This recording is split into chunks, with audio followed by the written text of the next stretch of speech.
Wow, look at all this forage growth and all without fertilizer. And on top of that, we're in stage 2 drought, and here in south central Missouri and later part of July, we're a little bit past the peak for quality on this grass. A couple weeks ago would have been ideal time to hay it or really graze it. And I'm 6.5 foot tall.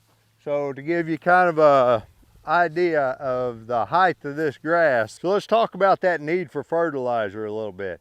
Switchgrass has the ability to take nitrogen from the air and use it for its own growth, atmospheric nitrogen. This here is a field of eastern Gama Grass. It's another one that can use atmospheric nitrogen for its own growth. This is Big Bluestem. The roots on these plants will probably be 6-7 foot deep down here. Most of your fertilizer can't get down below those roots, even in the wintertime.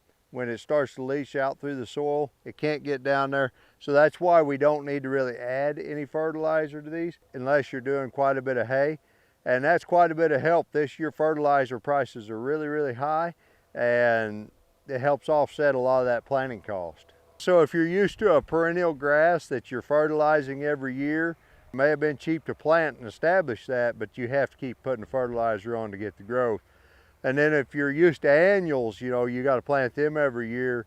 Doesn't cost a lot to plant them, but a lot of them don't do anything without a lot of fertilizer.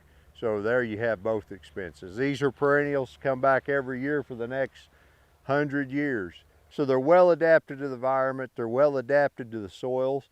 These are monoculture seed production stands, but we believe that by planting a diverse native grassland, not only is that better for wildlife above ground that we see, but also the microbes below ground we don't see, and creating that nutrient cycling that we've talked about in a lot of our other videos. You know, that is really as good as it gets whenever you get that mix functioning together. And this is just 3 of the warm season grasses, and we've got a whole variety of other species and cultivars within those species. So check out our website to get a more complete detailed list.